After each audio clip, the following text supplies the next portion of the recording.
받으소서. 주님 홀로 높임 받으소서. 주님 홀로 높임 받으소서. 주님 홀로 높임 받으소서.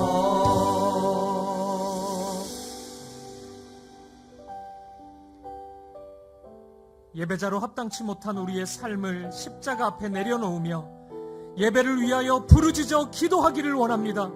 주여 은혜를 부어 주옵소서. 다 같이 통성으로 기도하시겠습니다. 살아계신 하나님 아버지, 우리를 사랑하셔서 독생자 예수 그리스도를 이 땅에 보내주신 하나님 사랑에 감사를 드립니다. 오늘 우리가 그 사랑을 인연하여서 하나님 앞에 서서 예배합니다. 마음을 다해 뜻을 다해 힘을 다해 예배하오니 우리 예배를 받아주시옵소서. 지난 한 주 우리의 삶을 회개합니다. 하나님의 사랑을 잊지 않으려 했었지만 하나님의 자녀로서 합당치 못한 우리의 죄와 우리의 연약함이 있습니다. 이 시간 회개하오니 우리를 용서하여 주시옵소서. 새롭게 하여 주시옵소서. 오늘 우리의 예배 가운데 말씀하여 주시옵소서. 은혜와 사랑으로 우리를 충만히 채워주시옵소서. 우리 가운데 있는 모든 아픔, 걱정, 염려, 두려움을 주님 앞에 내어놓고 주님 씻어주시고 오늘 우리의 예배를 기쁨으로 드릴 수 있도록 인도하여 주시옵소서. 우리 사귐의 교회를 붙잡아 주시옵소서. 오늘부터 걸어가는 우리의 모든 발걸음 한 주간의 삶이 하나님의 말씀을 따라 나아가는 우리의 신실한 믿음의 삶이 되게 하시고 주님의 신실한 몸이 되게 하여 주시옵소서. 고통 가운데 있는 심령마다 찾아와 주시고 우리 수험생들의 마음을 붙잡아 주시고 우리 모든 성도들이 하나님의 은혜와 평강을 경험하는 구원의 생명을 경험하는 이 시간, 이 예배가 되게 하여 주시옵소서. 주님,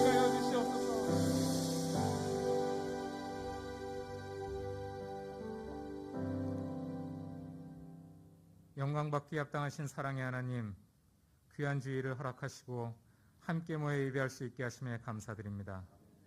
온 마음과 온 정성으로 드리는 예배가 되게 하시고 성령의 충만한 은혜를 경험하는 예배가 되게 하옵소서.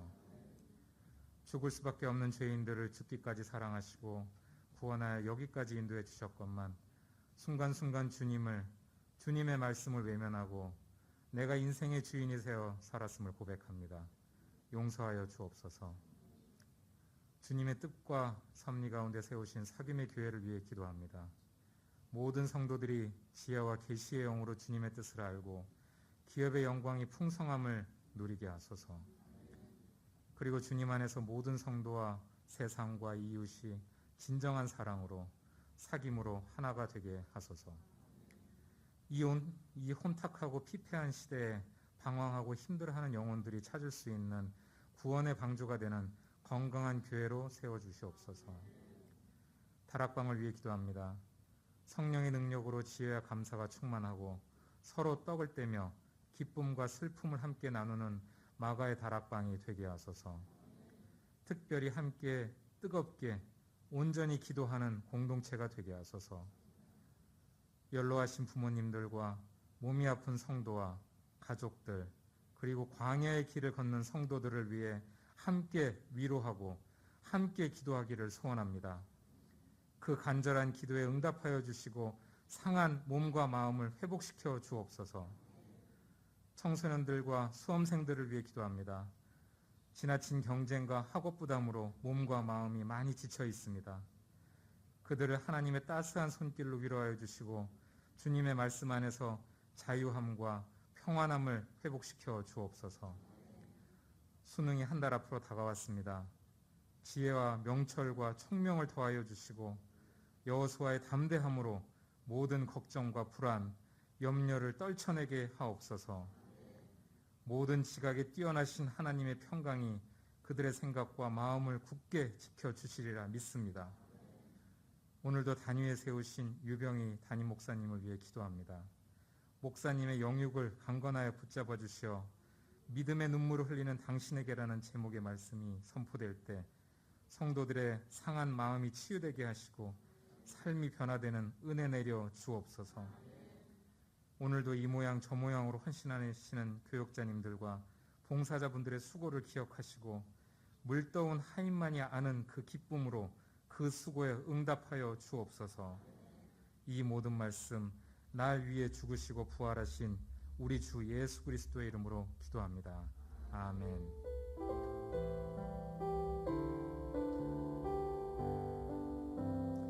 자리에 앉으시겠습니다. 찬송가 621장 1절 2절 찬양하시면서 봉헌하시겠습니다.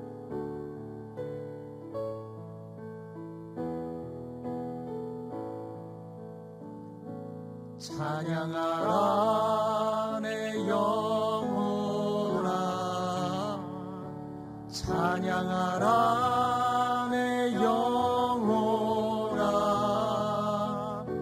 온 마음과 정성 다하여 주 찬양하라.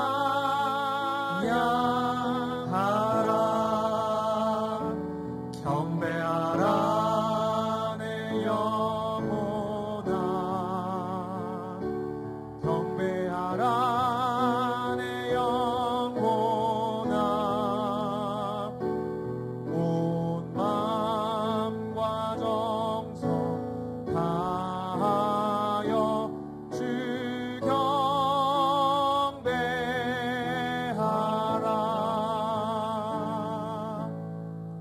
존귀하신 아버지 하나님, 우리에게 베풀어 주신 사랑과 은혜에 감사하여 이 시간 예물 드립니다.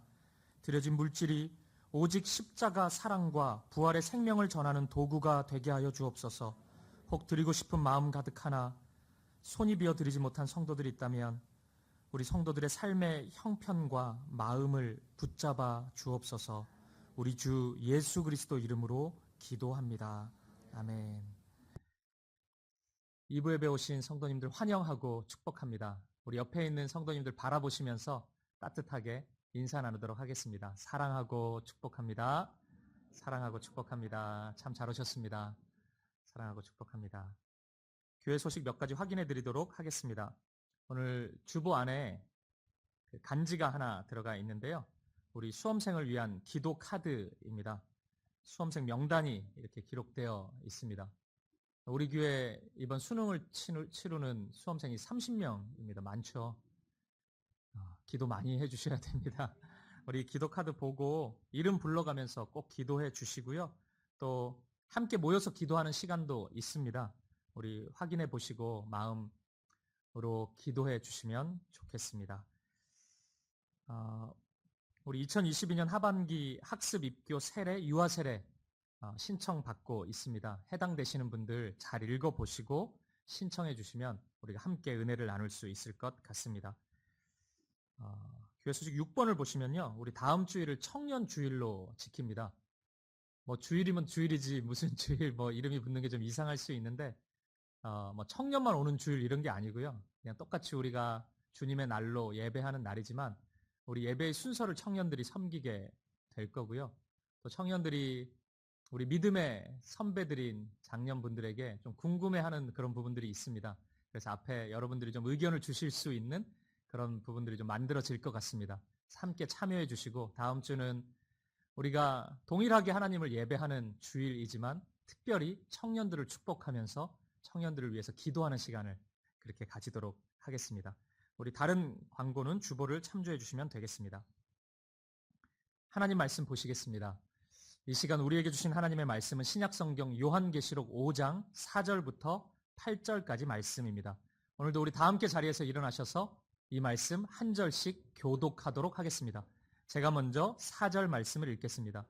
그 두루마리를 펴거나 보거나 하기에 합당한 자가 보이지 아니하기로 내가 크게 울었더니 장로 중에 한 사람이 내게 말하되 울지 말라. 유대 지파의 사자 다윗의 뿌리가 이겼으니 그 두루마리와 그 일곱인을 떼시리라 하더라.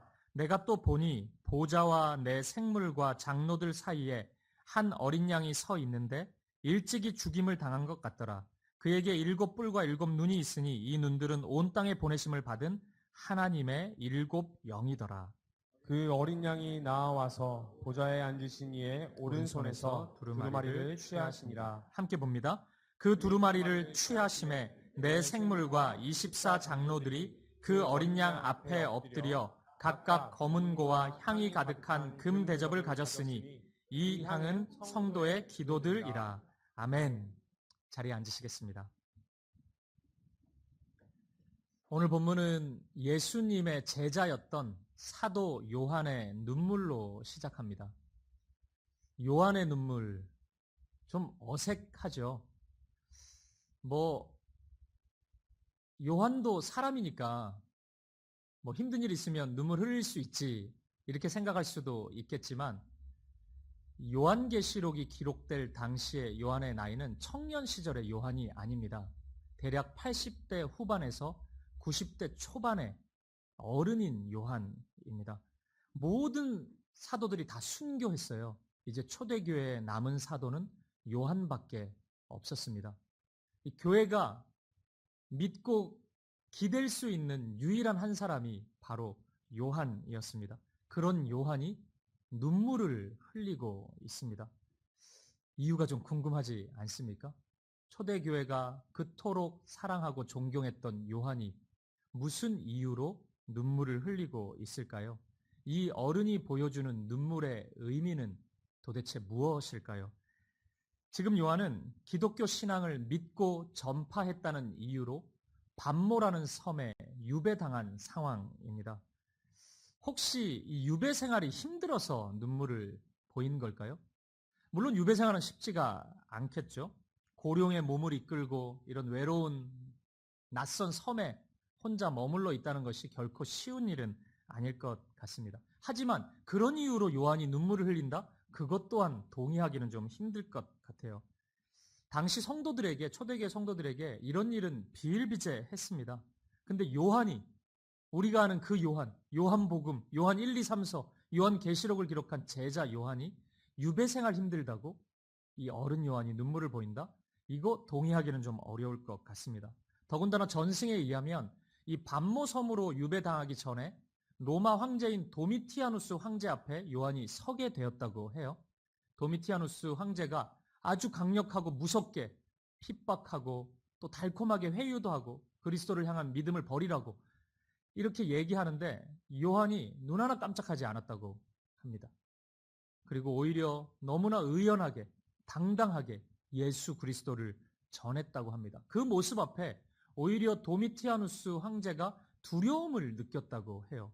그런 요한입니다. 이렇게 본다면 오늘 요한의 눈물은 단순히 힘들고 두려운 마음으로 눈물을 보였다 이렇게 보기는 어려울 것 같습니다. 그 너머에 어떤 의미가 있는 것이 분명합니다.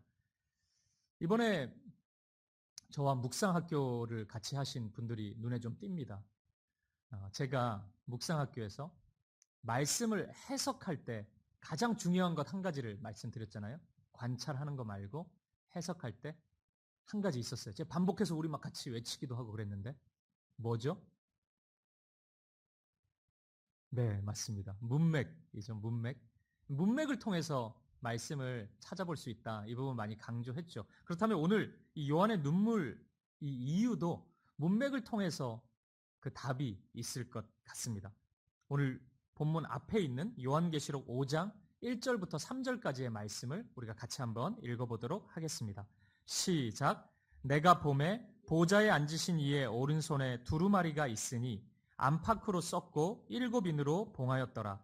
또 보매 힘있는 천사가 큰 음성으로 외치기를 누가 그 두루마리를 펴며 그 인을 떼기에 합당하냐 하나 하늘 위에나 땅 위에나 땅 아래에 능히 그 두루마리를 펴거나 보거나 할 자가 없더라. 아멘. 요한이 환상 중에 천사가 두루마리 책을 가지고 있는 것을 보는데 그 두루마리 책을 펴거나 읽을 자가 없는 것을 확인하게 됩니다. 그 순간 요한이 오늘 본문처럼 눈물을 보였던 것입니다. 그럼 이제 질문이 바뀌어야 되겠죠? 이 두루마리 책 뭡니까 도대체?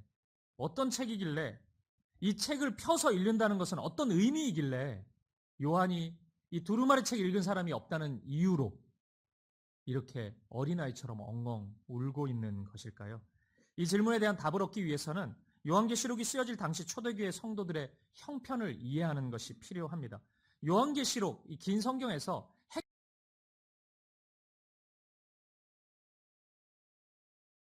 핵심 구절 하나를 꼽으라면 요한계시록 1장 9절 말씀이라고 할 수 있습니다. 이 말씀도 같이 한번 읽어보도록 하겠습니다. 시작.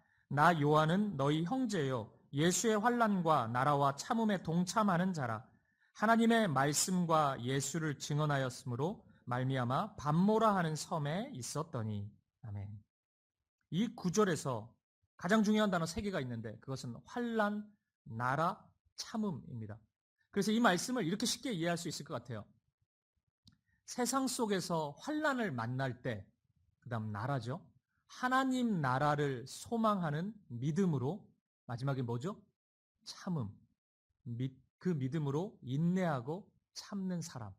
그 사람이 바로 성도고 그 사람이 바로 모여있는 곳이 교회라고 요한계시록은 말씀하고 있는 것입니다. 그리고 이 구절이, 이 표현이 요한계시록의 핵심이라고 할 수 있습니다. 초대교회 성도들은 로마의 통치 아래에서 아주 극심한 박해를 경험하고 있었습니다.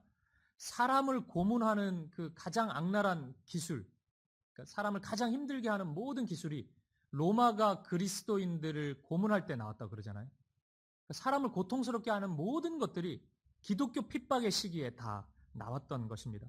지하교회에서, 우리도 지하교회네요. 이렇게 예배하다가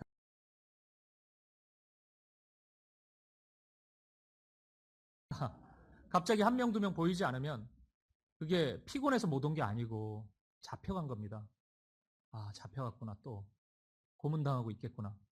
한 2, 3주 안 보이면 어떻게 된 겁니까? 순교당했구나. 이게 현실로 다가오면 얼마나 두렵겠어요? 얼마나 무섭겠습니까? 이런 감정이 초대교회 성도들 안에 가득 차 있었습니다. 그러면 여러분, 우리 주님은 교회를 그냥 포기해 버리신 걸까요? 이런 고통을 어떻게 해석해야 합니까? 이런 식으로 세상의 힘에 의해 교회는 무기력하게 굴복할 수밖에 없는 것일까요? 요한계시록이라는 성경은 겨우 이런 실망, 이런 패배감 불러일으키는, 때로는 좀 두려움 좀 일으켜주는 그런 책일까요? 아닙니다. 우리가 보고 있는 요한계시록은 그런 책이 아닙니다. 이 성경은 소망의 복음을 노래하고 있습니다. 주님은 요한계시록 이 말씀을 통해서 하나님께서 당신의 백성들의 손을 놓지 않았다는 것을 강하게 말씀하고 있습니다. 주님은 교회를 포기하지 않았다고 이 요한계시록 말씀을 통해서 아주 강력하게 선포하고 있습니다. 그리고 그 시작으로 오늘 이 요한의 환상이, 이 말씀의 환상이 시작된 것입니다. 이 5장 2절에 따르면 힘 있는 천사가 나타나서 두루마리 책을 들고 서 있습니다. 그리고 이 두루마리 책을 펴는 순간 시작됩니다. 하나님을 대적하는 이 어둠의 세력, 하나님의 교회를 핍박하고 아프게 했던, 하나님을 조롱했던 모든 어두움이 심판받게 될 것입니다. 그 책을 펴는 순간, 그 이름을 부르는 순간 그 모든 악인들이, 모든 사탄의 세력이 다 멸할 것입니다. 그리고 다시 한번 이름을 부르는 순간 하나님의 백성들의 이름, 한 사람 한 사람의 성도들의 이름이 불리는 순간 하나님께서 그 사랑으로 그들을 보호하실 것입니다. 그들을 위로할 것입니다. 영원한 승리가 그 순간 선포될 것입니다. 이제 다 된 거죠. 다 온 것입니다. 견디는 그 시간이 이제 마지막에 이르렀습니다. 모든 것이 다 되었다고 생각하는 그 순간입니다. 요한마저도 이제 다 됐구나. 아, 이제 그 책을, 두루마리 책을 들고 있구나. 이제 펴서 읽기만 하면 되는구나. 바로 그 순간이었습니다. 그런데 놀라운 일이 벌어집니다. 다시 한번 3절 말씀을 보십시오. 하늘 위에나 땅 위에나 땅 아래에 능히 그 두루마리를 펴거나 보거나 할 자가 없더라. 이 땅에 존재하는 그 누구도 이 두루마리 책을 열 수 없었던 것입니다. 이 순간 요한의 마음에는 고통 가운데 있는 초대교회 성도들이 떠올랐을 것입니다. 극한의 두려움 속에서 칠흑 같은 어둠의 터널을 지나고 있는 사랑하는 형제 자매들, 교회에서 예배하고 있는 성도들이 생각났을 것입니다. 오직 믿음 하나로, 그 어떤 것 의지할 것이 세상에서 다 사라져버렸기 때문에 오직 믿음 하나 가까스로 붙잡고 믿음의 선한 싸움을 싸우고 있는, 눈물 가운데 있는 성도들이 떠올랐을 것입니다. 그 순간 요한은 눈물을 흘리는 것입니다. 어린아이처럼 엉엉 울어버린 것입니다. 우리가 다음 주에 살펴보겠지만 결국 이 책을 펴서 읽을 뿐이 나타납니다. 하지만 적어도 이 상황 속에서 요한은 아주 극심한 절망의 감정을 경험하고 있는 것입니다. 저는 이 장면을 보면서 요한이 보여주는 눈물이야말로 진짜 믿음의 사람의 눈물이라는 생각을 했습니다.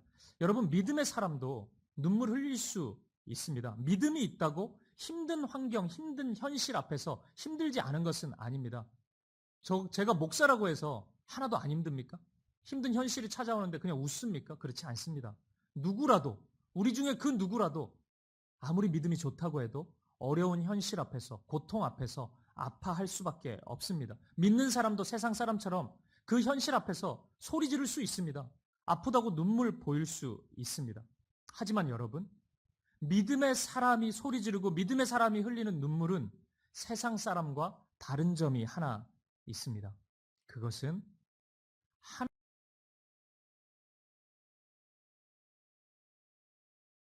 하나님 앞에서 그 마음을 쏟아낸다는 것입니다. 하나님 앞에서 소리 지르고 하나님 앞에서 눈물을 흘리는 것입니다. 오직 하나님 앞에서입니다. 요한은 사람들 앞에서 하소연하는 것이 아닙니다. 사람들 앞에서, 누군가 앞에서 눈물을 보이는 것도 아닙니다. 하나님 앞이었기 때문에 비로소 안심할 수 있었고 자신의 자존심이나 자신의 위치 다 내려놓고 아이처럼 엉엉 울 수 있었던 것입니다. 이것이 바로 세상 사람들의 눈물과 하나님의 사람들과의 눈물의 차이인 것입니다. 이런 면에서 오늘 요한의 눈물은 그냥 한 개인의 눈물이 아니라 이것이 성경에 기록되어서 우리에게 전해지고 있다는 것은 이 요한의 눈물은 인생의 어려움 가운데 믿음을 붙잡고 믿음의 선한 싸움을 하며 흘리고 있는 모든 성도들의 눈물이고 저와 여러분의 눈물이라고 할 수 있습니다. 동시에 하나님 앞에서의 눈물이라고 할 수 있습니다. 사랑하는 여러분, 오늘 이런저런 아픔과 고통으로 눈물을 흘리고 있는 성도님들이 있으십니까? 제가 여러분들의 삶을, 마음을 속속들이 다 알 수는 없습니다. 말씀을 준비하면서 몇몇 분이 떠오르기는 했어요.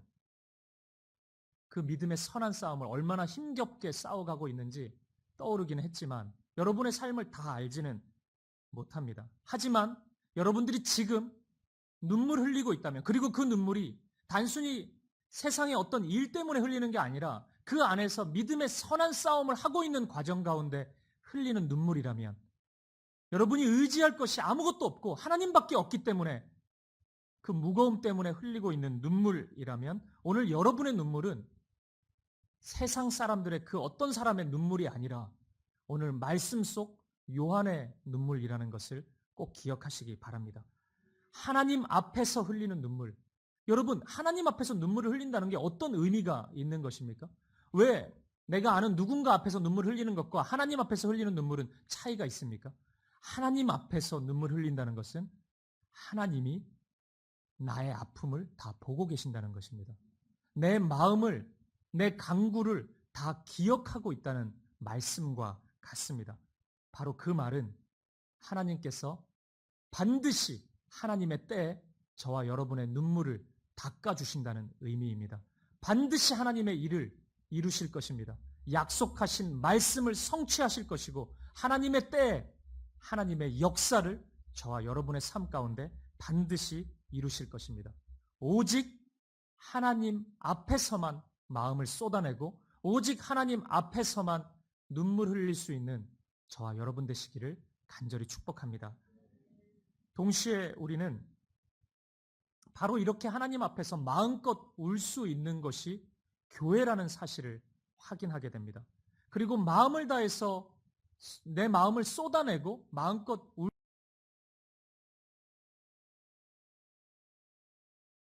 수 있는 시간이 바로 예배의 시간이라는 것도 우리는 확인할 수 있습니다. 오늘 본문이 시작된 포함되어 있는 요한계시록 5장은 천상의 예배를 그려주고 있습니다. 그냥 사김의 교회 말고 어디 1세기에 있었던 우리 눈에 보이는 지상의 교회의 예배의 모습이 아닙니다. 하늘의 예배입니다. 하나님이 눈앞에 계시고 천군 천사가 함께 드리는 천상의 예배입니다. 그런데 그 천상의 예배의 시작이 무엇입니까? 요한의 눈물입니다. 하나님 앞에서의 정직한 반응과 기도입니다. 힘들 때 힘들다고 고백하고, 주님, 나 홀로 믿음의 걸음을 걷는 것 같습니다. 아무도 보이지 않습니다. 나 혼자 이 싸움을 하고 있습니다. 그 외로움을 토로하고, 내 안에 있는 죄와 어두움 보면서 실망하고, 그것을 간절한 마음으로, 정직한 마음으로 회개하고, 그 정직한 눈물, 진실된 마음의 고백, 이것이 오늘 요한이 드리고 있는 천상의 예배의 시작이었다는 것을 여러분 잊지 마십시오.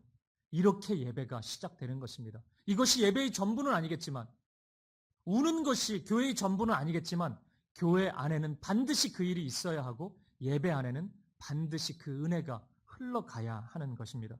저는 우리 사김의 교회도 이렇게 울 수 있는 곳이 되었으면 좋겠습니다. 오늘 우리가 드리는 이 예배도 마음껏 내 마음을 쏟아낼 수 있는 그런 천상의 예배가 되었으면 좋겠습니다. 김한영 씨가 지은 울꽃이라는 시가 있습니다. 이런 시입니다. 제가 읽어드리겠습니다. 할머니 어디 가요? 예배당 간다. 근데 왜 울면서 가요? 울려고 간다. 왜 예배당 가서 울어요? 울 데가 없다. 저는 이 시를 많이 읽고 많이 듣고 그랬는데, 이번 설교를 준비하면서 굉장히 강하게 다가오는 표현 하나가 있었습니다. 울 데가 없다는 표현입니다. 울 데가 없다. 저는 이 표현이 마치 울 교회가 없다는 말씀으로 다가오는 것 같았습니다. 교회가 없다. 예배할 교회가 없고, 찬송할 교회가 없고,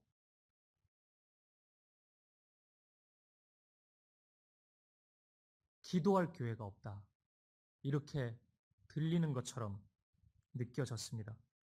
오늘 말씀에서 요한이, 이 90대 어른인 요한이 어린아이처럼 엉엉 울 수 있는 이유가 무엇입니까? 울 곳이 있었기 때문입니다. 그거 어딥니까? 하나님 앞이었습니다. 하나님 앞에 있었기 때문에, 지금 요한은 하나님 앞에 있기 때문에, 천상의 예배의 자리에 있기 때문에 마음껏 울 수 있었습니다. 사무엘상 22장에 보면은 사울에게 쫓기던 다윗이 아둘람이라고 불리는 동굴에 하나의 공동체를 만들게 됩니다. 근데 이 공동체에 굉장히 특이한 점이 하나 있습니다. 바로 고통 가운데 상한 심령을 가진 사람들이 계속 모여들게 되었다는 것입니다. 사무엘상 22장 1절, 2절 말씀을 우리 같이 한번 읽어보도록 하겠습니다. 같이요. 시작. 그러므로 다윗이 그곳을 떠나 아둘람 굴로 도망하매 그의 형제와 아버지의 온 집이 듣고 그리로 내려가서 그에게 이르렀고, 환난 당한 모든 자와 빚진 모든 자와 마음이 원통한 자가 그에게로 모였고, 그는 그들의 우두머리가 되었는데 그와 함께한 자가 400명 가량이었더라. 아멘. 환난 당한 모든 자, 빚진 모든 자, 마음이 원통한 모든 자, 무려 400명이 이 아둘람 공동체에 모였습니다. 믿음의 싸움을 싸우다가 도무지 힘들어서 이 길을 걸어가기 힘겨울 때, 어떻게 해야 될지 모를 때, 울고 싶을 때 울 수 있는 울곳이 되었습니다. 아둘람 공동체가 그런 공동체가 된 것입니다. 저는 오늘 우리가 아둘람 공동체가 될 수 있기를 소망합니다. 이 시대 여기저기서 성도님들의 슬픈 탄식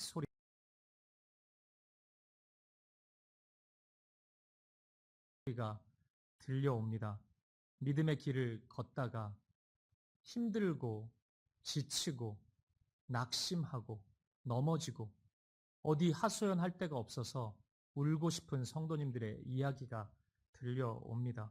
저는 우리 사김의 교회가, 그리고 우리가 드리는 이 매주의 예배가 그렇게 하나님 앞에 머무는 장소, 하나님 앞에 머무는 시간, 하나님께 내 마음을 쏟아낼 수 있는 예배가 될 수 있기를 간절히 바랍니다. 마음껏 예배하고, 마음껏 찬양하고, 마음껏 울고, 마음껏 기뻐하는 그런 천상의 예배를 드릴 수 있기를 간절히 소망합니다. 우리 사김의 교회가 이 시대의 부름에 응답할 수 있는 아둘람 공동체가 될 수 있기를 간절히 소망합니다. 그리고 세 번째입니다. 세 번째라고 하니까 첫 번째, 두 번째는 뭐였지? 이런 눈빛이신데, 첫 번째는 요한의 눈물이 믿음의 눈물이었다는 거였고요. 두 번째는 요한이 울 곳이 있었기 때문에 울 수 있었다는 거였습니다. 세 번째입니다. 요한의 눈물은 개인적인 자신을 위한 것이 아닌 성도들을 위한 눈물이었습니다. 물론 요한 자신도 무척이나 어려운 시간을 보내고 있었죠. 말씀드린 것처럼 고령의 나이에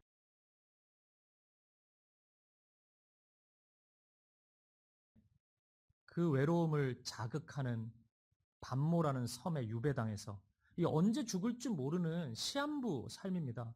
도미티아누스 황제가 죽으라 그러면 죽어야 됩니다.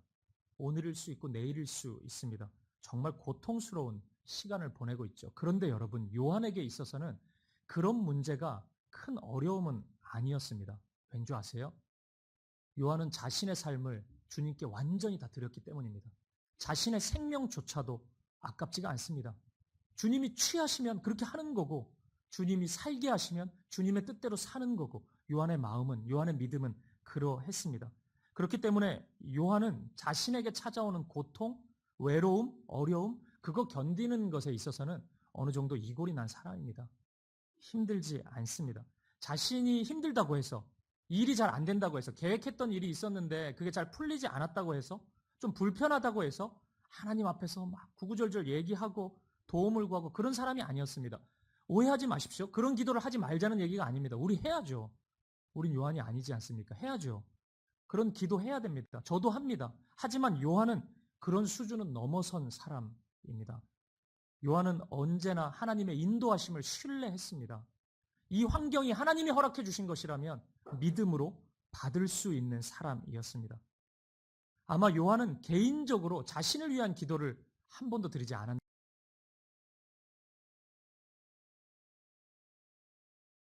않았는지도 모르겠어요.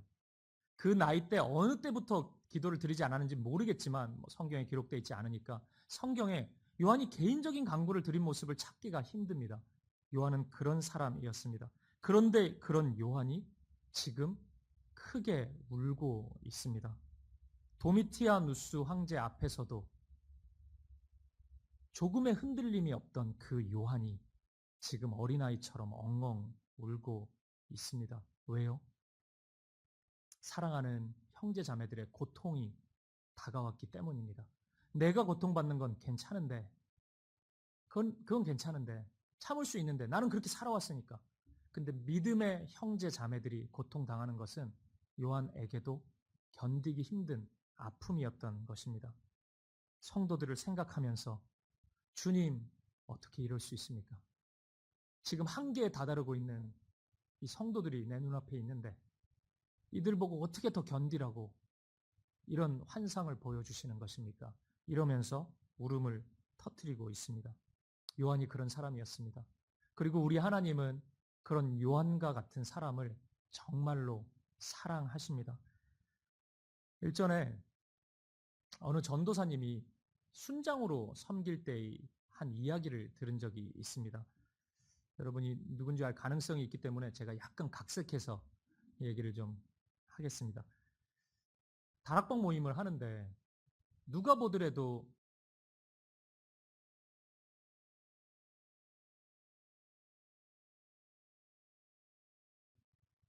너무나 큰 어려움을 당한 젊은 부부가 있었다는 거예요.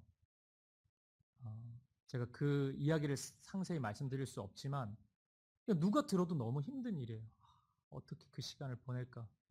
어떻게 저런 일이 일어날 수 있을까? 이런 생각이 들었던 가정이에요. 그러니까 이 두 사람의 믿음도 점점 약해질 수밖에 없었겠죠. 그 믿음은 약해지고 교회도 멀어지고 다락방에도 한 번도 참석을 하지 않았다고 합니다. 그런데 갑자기 이 성도님들이 다락방에 한 번도 빠지지 않고 참석을 하기 시작하는 거예요. 너무 이상하잖아요. 그토록 삐딱하게 다락방과 관계를 맺던 분이 순장님 뭐 연락에도 답도 안 하고 됐다 그러고 알아서 하겠다 그러고 이랬던 분들이 갑자기 너무 성실히 하니까 굉장히 궁금하잖아요. 그래서 이유를 알고 보니까 이 두 사람이 처음으로 다락방 참석한 거예요. 1000만 년 만에 온 거예요. 다락방에. 근데 그날이었어요. 그날 이런저런 말씀을 나누고 순장님이 순원들을 위해서 이렇게 기도를 해줬대요. 근데 이 순장님이 너무도 간절하게, 조용한 목소리인데 너무도 분명하고 간절하게 이렇게 기도를 하더래요. 주님, 이 순원, 이 두 사람의 고통이 누군가가 반드시 믿음의 사람이 감당해야 되는 고통이라면 이 두 사람에게 그 고통이 있는 것이 아니라 내가 그 고통을 당할 수 있기를 하나님 그렇게 해달라고 그렇게 간구했다는 거예요. 그 간절한 기도를 이 두 사람이 듣고 있는데, 야, 나에게 이런 사랑과 이런 아름다운 믿음을 보여주는 분이 가까이 있었구나, 이런 생각이 들더라는 거예요. 그리고 내가 여기 있어야 되는구나. 내가 여기서 이런 분과 교제를 나누고 이렇게 기도하는 분과 함께 있는 것이 나에게 정말 큰 선물이구나, 축복이구나, 이 사실을 깨달았다는 거예요. 그리고 한 번도 빠지지 않기 시작한 거예요, 이 다락방을. 제가 이 얘기를 듣는데 좀 생뚱맞지만 저는 어떤 생각이 들었냐면, 나도 그 다락방 순원이었으면 좋겠다, 이런 생각이 들더라고요. 그런 순장님이면은 나 목사 안 하고 순원해도 되는데 정말 좋았겠다. 사실 제가 물어봤어요, 그분한테. 어떻게 그런 기도를 했냐고. 이게 어디 책에서 보던 얘기인데, 이게 사실 모세가 이스라엘을 위해서 기도할 때 이렇게 하잖아요. 출애굽기 32장에 보면은. 그 기도가, 그 말씀이 있다 해도 그걸 내가 입으로 소리내서 기도하기가 굉장히 힘든데, 부담스러워서. 진짜 그렇기 때문에 어떻게 해요? 그러니까 너무 부담스럽잖아요, 이 기도가. 어떻게 하셨냐 그러니까 그분이 그러시더라고요. 나도 잘 모르겠다 그러더라고요. 그냥 기도하다가 그런 마음이 들었고 정직하게 그렇게 기도했다고 그러더라고요. 제가 오늘 이 말씀을 묵상하면서 요한에게서 그 마음을 가지게 되었습니다. 요한이 그런 사람이구나. 여러분, 이런 요한과 같은 사람과 함께 신앙생활 한다면 얼마나 행복할까요? 여러분, 이런 요한 없습니까? 여러분에게는 이런 요한과 같은 사람 있습니까? 슬쩍 옆에 있는 분들 좀 쳐다보세요. 요한인지. 만약 여러분의 삶에 요한과 같은 사람은 없는 것 같은데 이런 생각이 든다면 여러분 기억하십시오. 오늘 이 말씀을 통해 주님은 여러분이 요한이 되어달라고 부탁하고 있으십니다. 사랑하는 여러분, 가정을 위해서 이토록 눈물 흘리면서 기도할 수 있는 요한이 여러분 가정에는 있습니까? 여러분이 되면 안 됩니까? 우리의 자녀를 위해서 그 자녀의 아픔과 슬픔, 인생의 무거운 짐을 마치 나의 짐처럼 여기면서 눈물로 기도할 수 있는 그런 요한과 같은 아버지, 어머니가 될 수는 없습니까? 우리 사김의 교회 안에 이런저런 고통의 시간을 보내는 분들이 많이 있으세요. 그런 분들을 위해서 눈물로 기도할 수 있는 요한과 같은 분이 되어주실 수 없으십니까? 우리 교회를 위해서, 이 민족을 위해서, 하나님을 알지 못하는 수많은 영혼들을 위해서 요한과 같이 눈물 흘리며 기도할 수 있는 사람이 되시지 않으시겠습니까? 저는 이 자리에 있는 여러분 모두가 여러분이 서 있는 자리에서 요한으로 살아갈 수 있기를 간절히 축복합니다.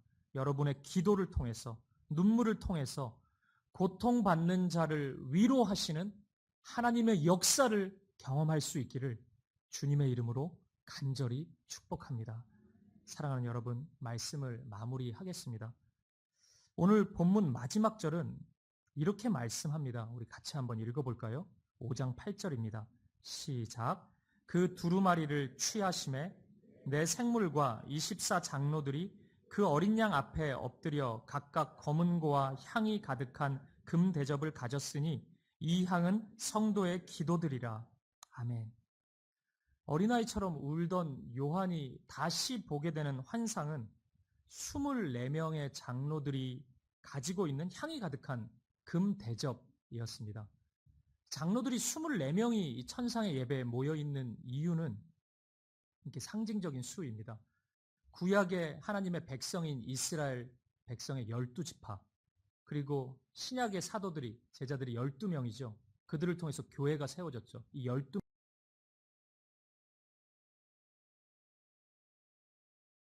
12명, 이 12, 12를 더해서 24장로가 함께 있는 것입니다. 따라서 여기서 24장로가 있다는 것은 우리 역사 가운데 모든 그리스도인들, 하나님의 백성들을 가리키는 표현입니다.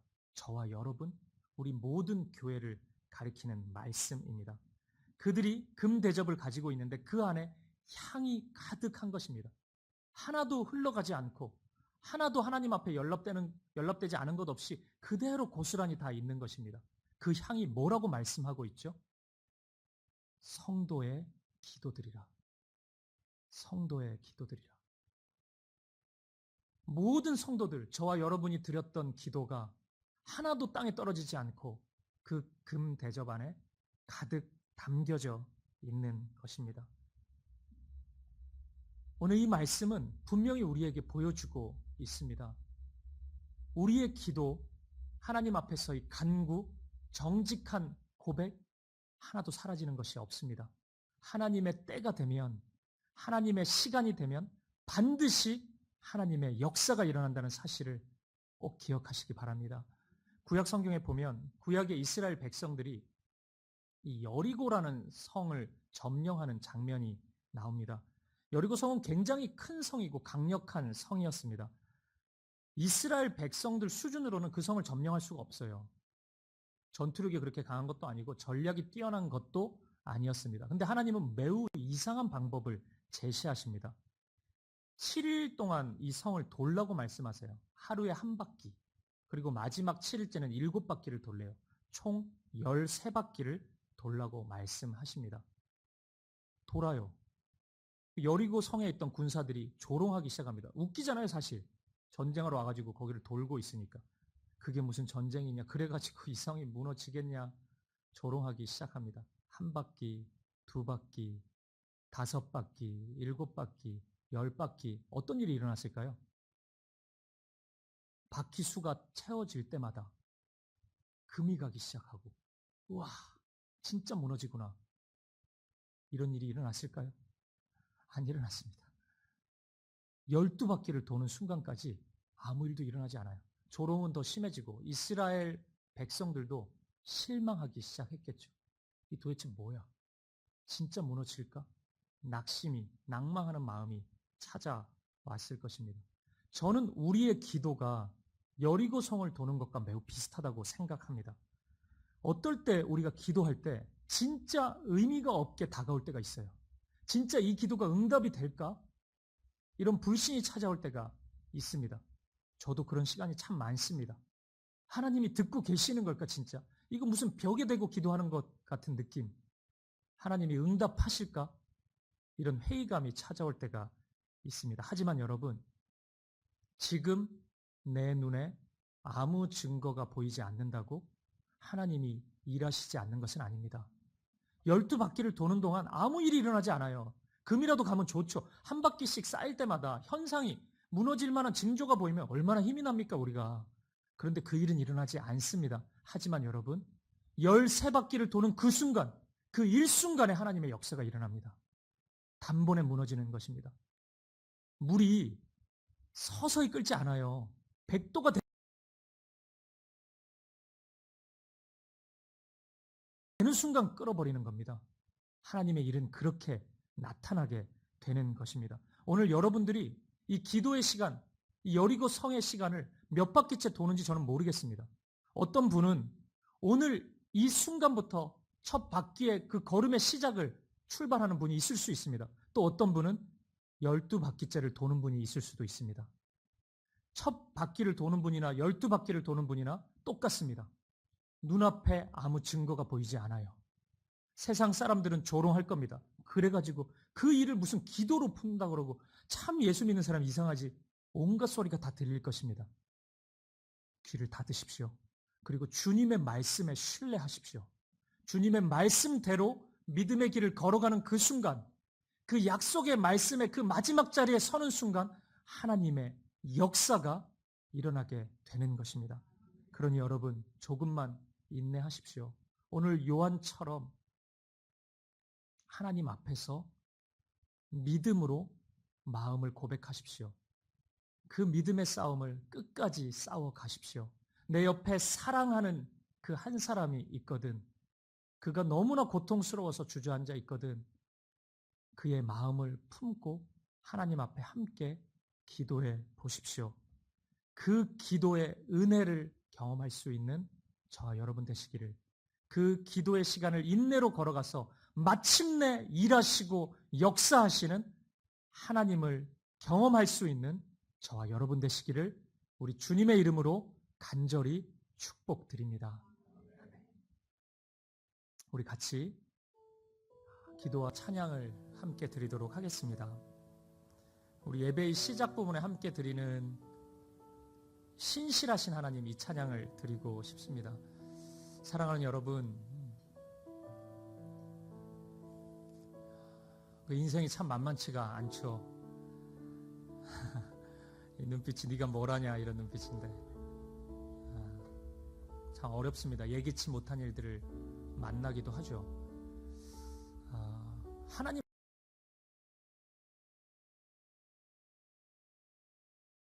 앞에 나오십시오. 하나님 앞에서 힘들면 힘들다고 얘기해 보셔요. 눈물도 흘리고 우리에게 울 곳이 있지 않습니까? 하나님 앞에 쏟아내십시오. 여러분이 5바퀴째를 돌고 있을 수 있고 7바퀴째를 돌고 있을 수 있고 여러분 얼마 남지 않았습니다. 세상의 기준으로 눈앞에 있는 것을 보지 말고 믿음의 눈을 들어서 바라보십시오. 하나님이 일하고 계십니다. 그리고 결국에 하나님의 역사가 나타나게 될 것입니다. 여러분이 그 은혜를 경험할 수 있길 바랍니다. 그리고 그 믿음으로 오늘 일어설 수 있기를 바랍니다. 천상의 예배로 함께 나아갈 수 있기를 축복합니다. 우리가 이 찬양을 기도하는 마음으로 믿음으로 함께 고백하도록 하겠습니다. 주님 보좌 앞에 나아가 주님 보좌 앞에 나아가 참된 안식과 기쁨 나누리겠네. 경배하며 주의 얼굴 구할 때 신실하신 주님 참 기도 들으시는 하나님, 기도 들으시는 폭풍 속에 내 등불, 내 노래이십니다. 폭풍 속에 내 등불, 내 노래시라. 주의 날개 아래서 내 맘 쉬리니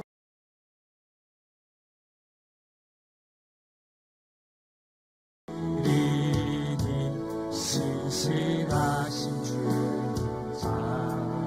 신실하신 하나님, 신실하신 하나님, 신실하신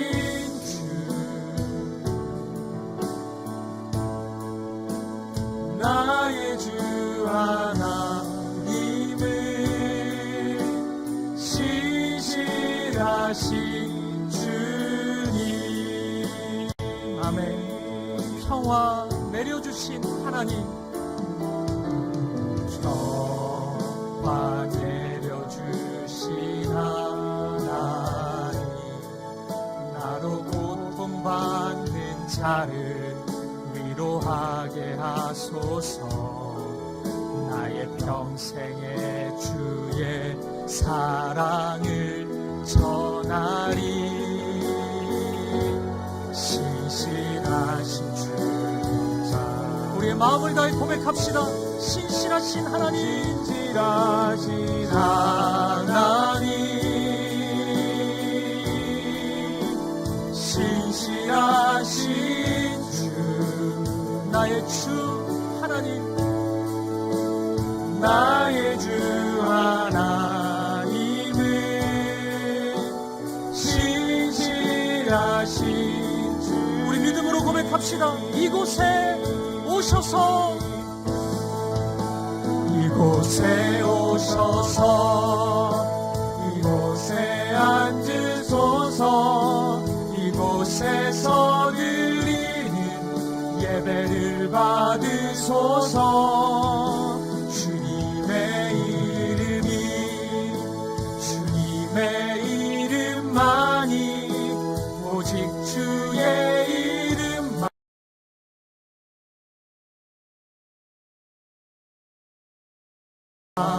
이곳에 우리 믿음으로 고백합시다. 이곳에 오셔서 이곳에 앉으소서 우리의 예배를 받아주시옵소서 우리의 기도에 응답하여 주시옵소서 예배를 받으소서 주님의 이름만이 오직 주의 이름만 우리 다시 한번 고백합시다. 이곳에 오셔서 이곳에 앉으소서 이곳에서 드리는 예배를 받으소서 주님의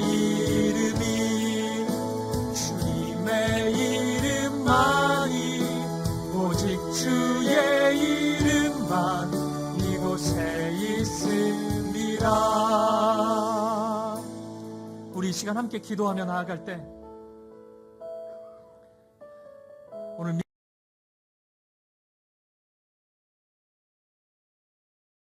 믿음의 선한 싸움을 싸우다 지치고 쓰러져 있는 상한 심령이 있으시다면 오늘 세상 앞에서 울고 세상 앞에서 소리 지르지 마시고 우리 하나님 앞에 나아가십시다. 하나님 앞에 서서 하나님 앞에 무릎 꿇고 주님 도와주십시오. 주님 은혜를 부어주십시오. 주님 힘듭니다. 눈물로 간구할 수 있기를 바랍니다. 하나님 앞에 있다는 것이 무엇입니까? 하나님이 우리의 기도를 들으신다는 것입니다. 오늘 우리가 말씀을 통해서 분명히 봅니다. 금 대접 안에 가득 담겨져 있는 그 향, 성도의 기도들이라. 여러분이 인생의 걸음걸음마다 드렸던 기도들이 하나도 땅에 떨어지지 않고 그 금 대접 안에 가득 담겨져 있습니다. 하나님이 여러분들의 눈물을 보시고 여러분의 아픔을 다 보십니다.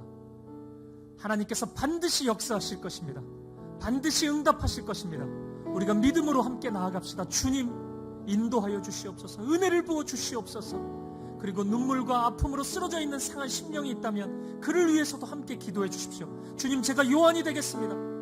우리의 가정을 위해서, 우리의 자녀들을 위해서, 사랑하는 형제자매를 위해서 내가 눈물로 기도하겠습니다. 여리고 성을 돌고 있는 이 과정 가운데 끝까지 인내하면서 여러분 표대를 향해 주님을 바라보며 나아가십시오. 얼마 남지 않았습니다. 그 약속의 말씀 앞에 서는 그 순간 하나님의 역사가 일어날 것입니다. 주님이 일하여 주시옵소서. 나의 삶 가운데 역사하여 주시옵소서. 은혜를 부어 주시옵소서. 우리 한 마음과 한 뜻으로 간절한 마음으로 함께 기도하며 나아가겠습니다. 함께 기도하시겠습니다. 살아계신 아버지 하나님, 은혜를 부어 주시옵소서. 주님, 은혜를 부어 주시옵소서. 오늘 눈물 가운데 쓰러져 있는 순간 심령의 마음을 만져주시고 눈물의 골짜기를 지나고 있는 성도님들의 마음마다 찾아오셔서 눈물을 닦아주시옵소서. 주님, 일하여 주시옵소서. 성도의 기도들이로 우리의 기도가 땅에 떨어지지 않고 하나님 앞에 연락될 것을 믿습니다. 주님,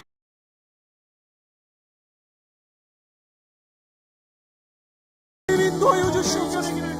오늘 우리의 가정 가운데 주님 역사하여 주시고, 오늘 우리의 자녀들 가운데 역사하여 주시고, 오늘 우리의 사업장 가운데 역사하여 주시고, 삶의 현장 가운데 주님 임재하여 주시옵소서. 주님의 일을 이루어 주시고 주님의 뜻을 이루어 주시옵소서. 아버지 하나님, 인도하여 주시옵소서. 아버지 하나님 함께하여 주시옵소서. 주님 붙잡아 주시옵소서.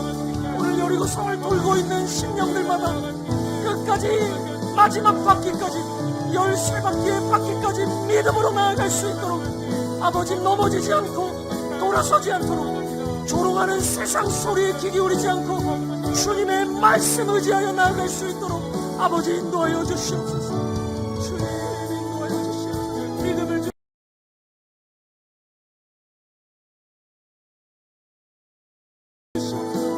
은혜를 부어주시옵소서.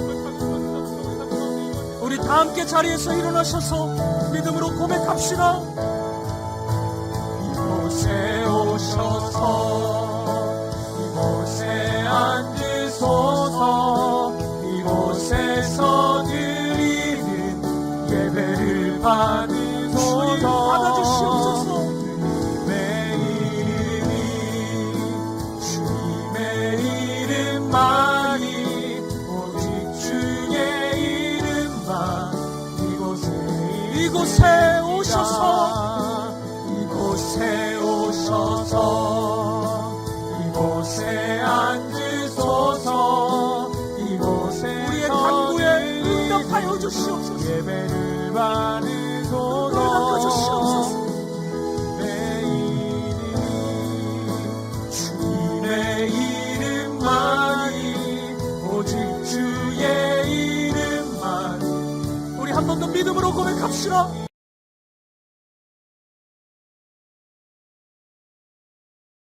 이곳에 오셔서 이곳에 앉으소서. 이곳에서 드리는 예배를 받으소서. 주님의 이름만이 오직 주의 이름만 이곳에 있습니다.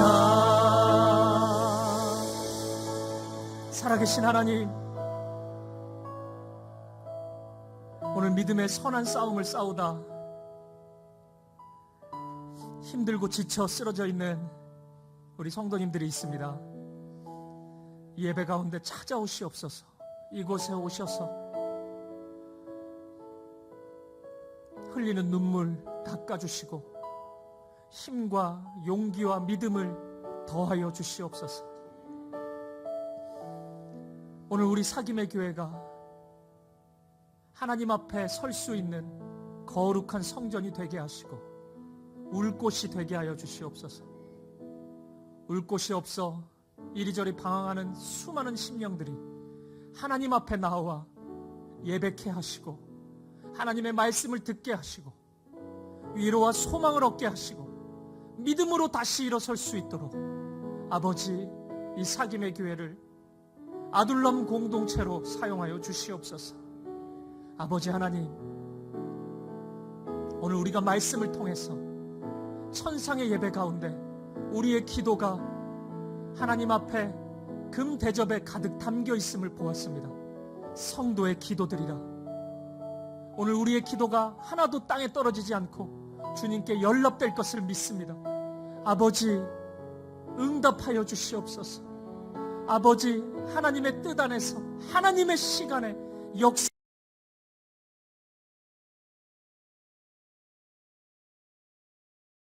역사하여 주시옵소서. 우리가 믿음으로 나아가겠습니다. 하나님 반드시 일하여 주시옵소서. 반드시 우리의 삶 가운데 역사하여 주시옵소서. 주님의 역사를 보게 하여 주시옵소서. 성령의 일하심을 확인케 하여 주시옵소서. 오늘 우리의 가정 가운데, 우리의 자녀들 가운데, 고통 가운데 있는 우리의 성도들 가운데, 우리의 사업장과 우리의 삶의 자리 가운데 반드시 일하실 주님을 신뢰합니다. 우리가 믿음의 여리고 성을 돌 때 우리가 몇 바퀴째인지 알 수 없으나 말씀 의지하여 걸어가게 하시고 세상의 조롱과 세상의 소리에 귀 기울이지 않게 하시고 오직 주님 바라보며 이 믿음의 경주를 끝까지 걸어가게 하여 주시옵소서. 그래서 그 끝자락에 있는 주님의 역사를 반드시 보게 하여 주시옵소서. 그렇게 우리의 삶을 아름답게 인도하실 주님을 찬양합니다. 감사와 찬양을 드리며 살아계신 예수 그리스도 이름으로 기도합니다. 아멘. 이제는 주 예수 그리스도의 은혜와 하나님 아버지의 사랑과 성령의 아름다운 사귐이 믿음과 기도의 여리고성을 몇 바퀴째 도는지 알 수 없으나 끝까지 믿음으로 걸어가기로 결단하는 아픔과 상처와 절망 가운데 세상을 향해, 세상의 힘을 향해 눈물을 흘리는 것 아니라 주님 앞에 눈물을 흘리며 하나님의 은혜를 간구하는 사랑하는 사귐의 교회 성도들 머리머리 위에 이들의 가정과 자녀들 가운데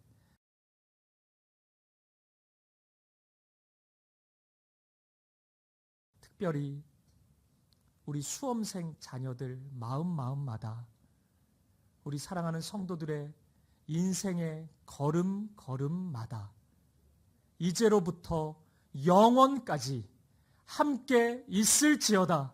아멘. 아멘 주님. 아멘 주님. 아멘.